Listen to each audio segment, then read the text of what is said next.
Good morning. आज मैं फिर आप सबको बेसिक से पढ़ाने वाली हूँ, तो आप हमारे चैनल पर जुड़ना ना भूलिए।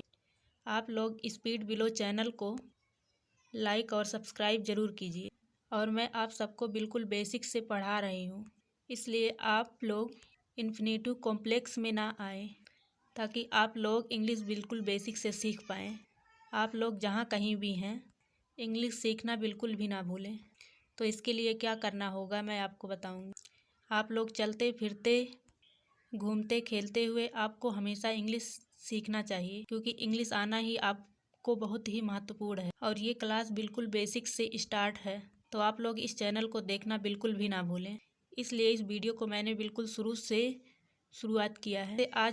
जैसे आज हमने के से कवि लिखा है और खे से खवी लिखा है, तो हम लोग जहाँ से बच्चे शुरुआत करते हैं बिल्कुल वहीं से शुरुआत कर रहे हैं। अगर आप लोग ने इस वीडियो को लाइक और सब्सक्राइब नहीं किया है, तो वीडियो को लाइक और सब्सक्राइब ज़रूर कीजिए और इस वीडियो को देखना ना भूलिए।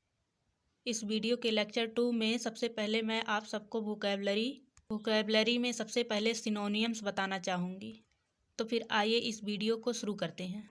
सबसे पहले हमें सिनोनियम्स की डिफिनेशन पता होना चाहिए, फिर उसके बाद आगे हम बढ़ते हैं। तो आइए देखते हैं सिनोनियम्स का डिफिनेशन क्या है। Words with the same meaning as another in the same language. एक बार फिर से डेफिनेशन देखिए। Words with the same meaning as another in the same language. अगर हिंदी में इसकी व्याख्या करें तो एक ही भाषा के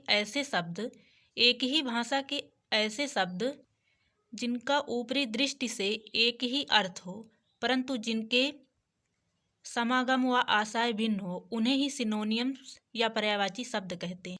इंग्लिश में सिनोनियम और हिंदी में पर्यायवाची शब्द कहते हैं। अब आगे चलते हैं। For example, some important synonyms. कुछ इम्पॉर्टेंट सिनोनियम्स है, जैसे अबेंडन मतलब होता है त्यागना। फोरसेक मतलब का भी होता है त्यागना। एब्डिकेट मतलब होता है त्याग करना, और इसका दूसरा इंग्लिश मीनिंग होता है रिलिंक्विश। और हमारा तीसरा सिनोनियम्स है एक्यूरेट मतलब होता है सही, और इसका दूसरा मीनिंग होता है प्रीसियस। इसका दूसरा मीनिंग क्या है? प्रिसाइज। और चौथा सिनोनियम है एलो मतलब स्वीकृत करना, और इसका इंग्लिश मीनिंग मतलब इसका सिनोनियम्स परमिट।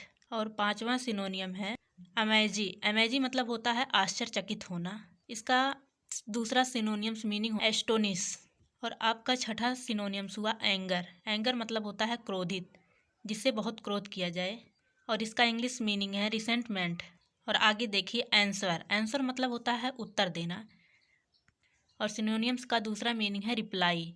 आंसर मतलब होता है उत्तर देना, और दूसरा मीनिंग है रिप्लाई। एक्सेप्ट मतलब होता है स्वीकार करना, और दूसरा मीनिंग है एग्री। फिर आगे बढ़ते हैं। एक्यूज मतलब होता है किसी को दोषारोपण करना, और इसका दूसरा सिनोनियम्स होता है ब्लेम मतलब भी होता है दोषारोपण करना, किसी को दोषित करना। अब हम आगे बढ़ते हैं जहाँ से कल इस वीडियो को ख़त्म किए थे। सबसे पहले आप लोग जानिए हिंदी में कितने लेटर्स होते हैं। हिंदी में 52 होते हैं, लेकिन इंग्लिश में कितने लेटर्स होते हैं? 26 होते हैं। अगर 52 और 26 को आधा किया जाए तो 2 बचेगा। इंग्लिश में इसे कहा गया है कि हिंदी का 1 लेटर और इंग्लिश का 2 लेटर बराबर होता है, इसलिए इसे क्या कहा गया है? हिंदी का 2 लेटर और इंग्लिश का 1 लेटर बराबर होता है। जैसे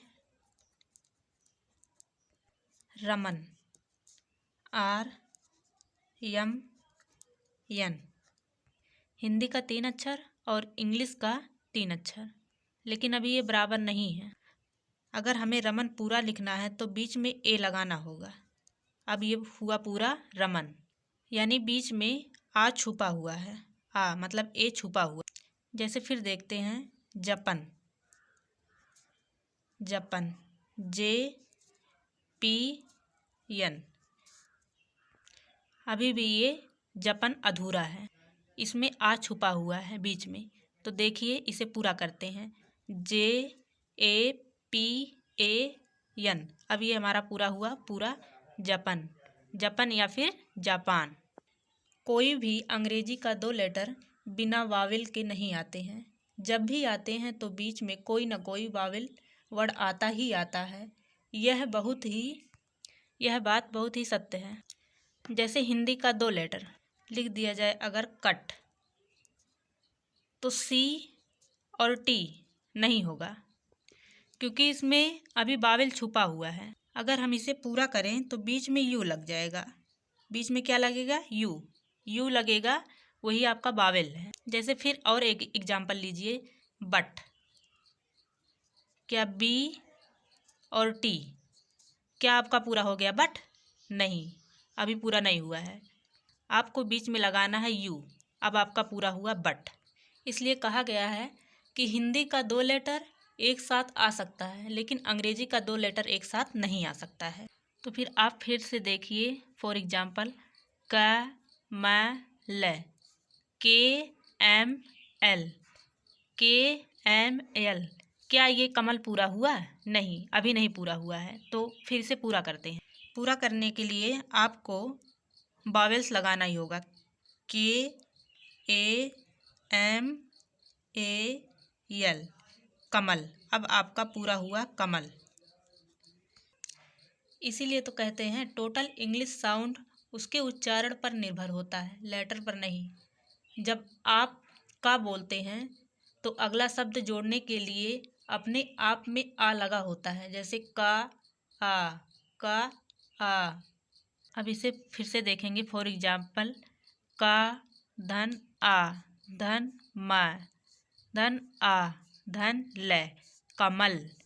अब कमल पूरा हुआ आपका कमल। फिर बीच में अगर वावेल्स ए ना लगे तो ये आपका कमल पूरा नहीं होगा, इसलिए वावेल्स आपको लगाना है। KAMAL।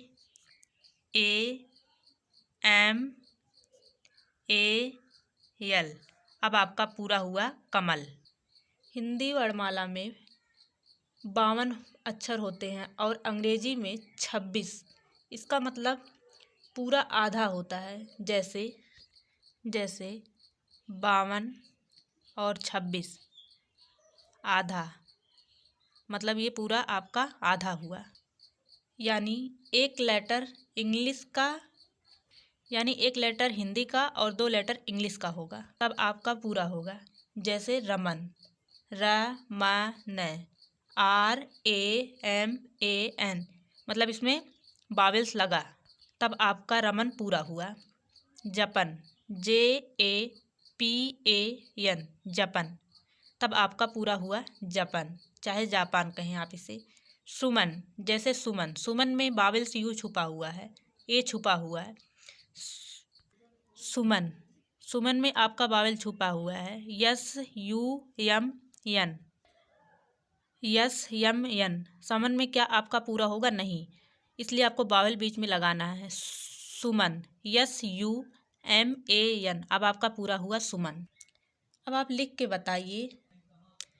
बताइए कि आपको कुछ समझ में आ रहा है या नहीं, क्योंकि मैं जो बेसिक से आपको पढ़ा रही हूँ, मेरा इरादा है कि आप अच्छी तरीके से सीख जाएं। बस 4 से 5 दिन इस वीडियो को देखना ना भूलें। आप लोग इस वीडियो पर बने रहें, कंटिन्यू 4 से 5 दिन तक ज़रूर बने रहें। और हाँ, कापी कलम बिल्कुल भी ना भूलें। कापी कलम लेकर बैठिए, जिससे आपको समझ में आए। जब आप कापी कलम लेकर बैठेंगे तो आपको कुछ ज़्यादा ही सीखने को मिलेगा और आप अपनी कॉपी में समझ पाएंगे कि हम क्या सीख रहे हैं और कैसे सीख रहे हैं, क्या ये बेसिक से है या नहीं, तब आपको समझ में आएगा। इसलिए आप कापी कलम लेकर बिल्कुल भी ना भूलें, कापी कलम लेकर ही बैठिए आप लोग। हमने बचपन से क्या पढ़ा है? शॉर्ट आई और long double E, sound based है ये। फॉर एग्जाम्पल, शिवानी, ये बिल्कुल बेसिक से है, साउंड बेस्ड है। शॉर्ट आई और लॉन्ग डबल ई, जैसे शिवानी। तो आप लोग कैसे लिखेंगे शिवानी? तो फिर आइए हम लोग देखते हैं। शिवानी, SH। अब शिवानी में आप लोग देख लीजिए, शिवानी, SHIVANI,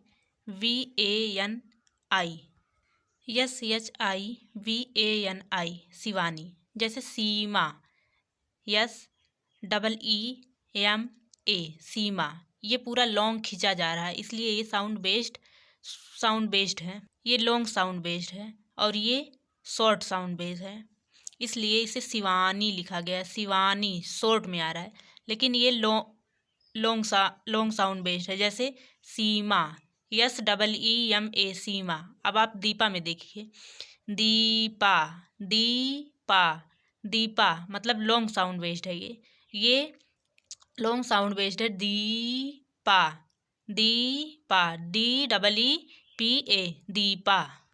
अब आप आगे देखिए, हिमालय, हिमालय HIMALAY, हिमालय, ये पर्वत है।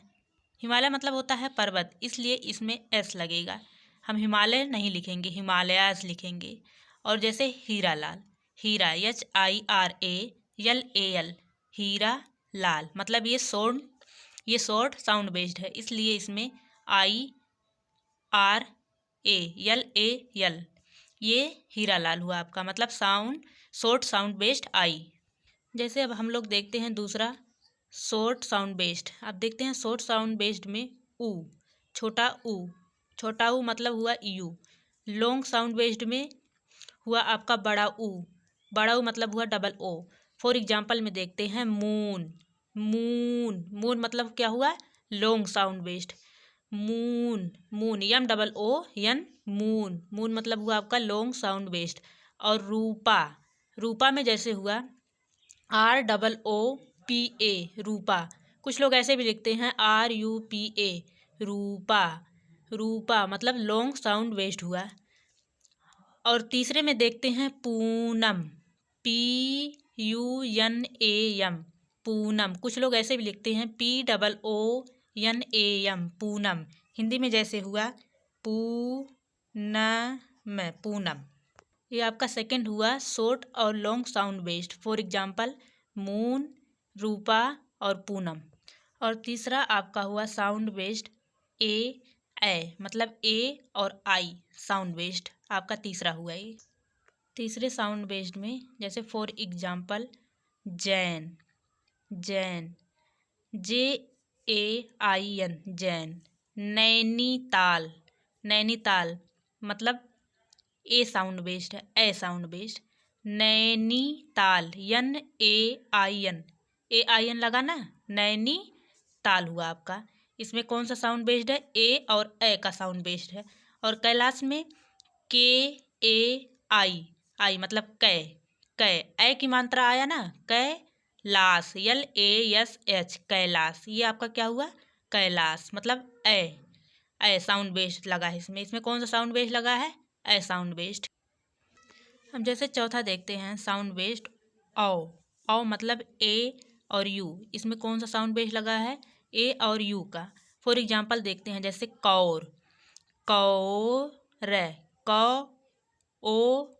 कौर, कौर में आपका हो जाएगा KAUR, मतलब ए और यू आपका क्या हुआ, औ। इसमें कौन सा साउंड बेस्ड है, औ का साउंड बेस्ड लगा हुआ है। और कौशल में भी कौशल मतलब AU बीच में आपका लगा हुआ है ना, तो ये आपका क्या हुआ, कौशल। कौशल मतलब साउंड बेस्ड कौन सा हुआ, ए और यू का। AU का मतलब क्या हुआ, औ का साउंड बेस्ड हुआ। गौर, जैसे गौर, गौर मतलब आपका बीच में ए और यू का साउंड बेस्ड लगा हुआ है।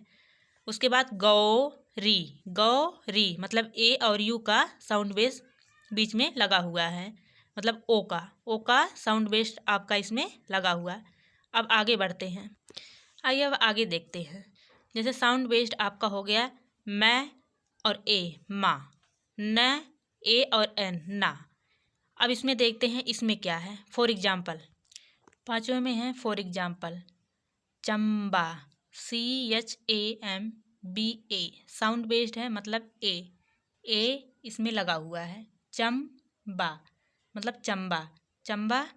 माँ में मतलब AM लगा हुआ है, और ना में AN, चंबा, CHAMBA, चंबा।